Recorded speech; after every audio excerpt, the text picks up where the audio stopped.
Assalamualaikum warahmatullahi wabarakatuh. Perkenalkan, saya Lucianita Kusnabila dengan NIM 52030210001, Prodi Farmasi Fakultas Kesehatan Universitas Bumi Gora. Jadi, pada video ini kita akan membahas salah satu tanaman rosella sebagai alternatif pengobatan tradisional untuk mencegah antibakteri. Halo teman-teman, siapa di sini yang pernah minum teh rosella? Selain tampilan bunganya yang cantik dan rasanya yang segar, ternyata bunga rosella mempunyai manfaat sebagai antibakteri loh. Tapi apakah manfaat ini hanya mitos atau ada bukti ilmiahnya? Jadi di video ini kita akan membahas bunga rosella dari sisi kesehatan dan ilmu farmasi, mulai dari cara kerjanya sampai penelitian yang mendukung manfaatnya. Di masyarakat, bunga rosella sering dikonsumsi dalam bentuk teh herbal. Banyak orang percaya bahwa bunga rosella ini dapat membantu menjaga kesehatan, mengatasi sakit tenggorokan, infeksi ringan, dan masalah kulit. Bunga rosella ini dipercaya memiliki sifat antibakteri alami, sehingga sering digunakan untuk pengobatan tradisional. Salah satu penyakit yang sering dikaitkan dalam aktivitas antibakteri adalah infeksi bakteri, khususnya infeksi yang disebabkan oleh Staphylococcus aureus.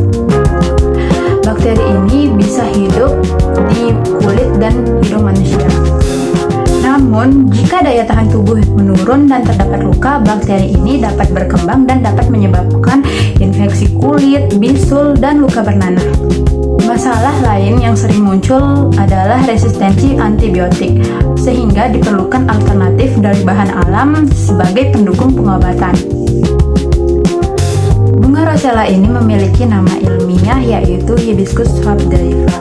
Tanaman ini merupakan tanaman perdu yang berasal dari Afrika Barat dan kini sudah banyak ditemukan di daerah tropis seperti Indonesia. Tanaman ini yang sering digunakan adalah kelopak bunganya yang tebal, berwarna merah, dan memiliki rasa asam yang segar. Bunga rosella termasuk ke dalam kingdom Plinti, family Malvaceae, genus Hibiscus, spesies Hibiscus sabdariffa. Bunga rosella mengandung berbagai senyawa aktif, antara lain: pertama, vitamin C, berfungsi meningkatkan sistem imun tubuh dan mempercepat regenerasi sel. Kedua, asam sitrat dan asam malat, berfungsi membantu melancarkan metabolisme dan proses detoksifikasi tubuh. Ketiga, kalsium, zat besi, dan magnesium, berfungsi mendukung kesehatan tulang dan darah. Keempat, flavonoid dan polifenol, berfungsi menjaga kesehatan jantung dan mencegah peradangan. Kelima, antosianin, berperan sebagai antioksidan untuk melindungi sel dari radikal bebas.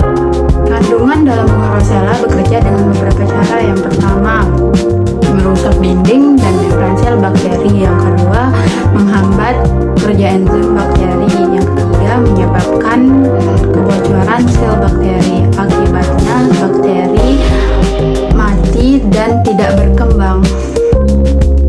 Secara tradisional, bunga rosella dapat digunakan dengan cara mengeringkan kelopak bunganya, menyeduhnya dengan air panas, dan bisa dikonsumsi sebagai teh herbal 1-2 kali sehari. Penggunaan ini hanya pendukung kesehatan, bukan pengganti obat medis.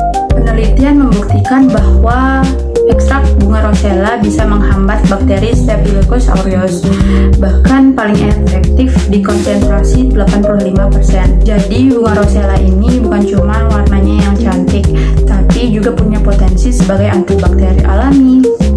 Adapun manfaat dari bunga rosella yaitu bisa menurunkan tekanan darah, bisa menurunkan kolesterol, bisa meningkatkan daya tahan tubuh, menjaga berat badan, dan dapat menyehatkan kulit. Bunga rosella ini sudah banyak dipasarkan dalam bentuk minuman herbal kemasan, teh celup, dan serbuk minuman. Nah, kita sebagai calon tenaga kesehatan perlu mengedukasi bahwa bunga rosella ini memang memiliki potensi sebagai antibakteri alami, tetapi penggunaannya harus tetap bijak.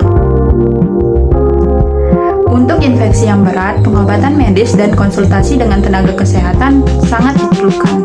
Bunga rosella aman dikonsumsi anak-anak hingga lansia, tetapi Hati-hati jika Anda menderita hipotensi atau tekanan darah rendah. Jika Anda menderita hipotensi, sebaiknya jangan konsumsi rosella, karena rosella bersifat menurunkan tekanan darah. Dan hal penting lain yang perlu diingat, sebaiknya wanita hamil dan menyusui tidak mengkonsumsi rosella. Cara membuat teh rosella ini sangatlah mudah. Kita hanya memerlukan bunga rosella kering, kemudian air mendidih, dan madu. Kita tinggal menyiapkan 2-4 kelopak dari rosella, kemudian diseduh dengan air panas mendidih, lalu didiamkan selama 5 menit, saring, kemudian tambahkan madu, dan teh rosella siap diminum.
kita sudah tahu kalau bunga rosella itu bukan cuma enak diminum, tapi juga punya potensi sebagai antibakteri alami.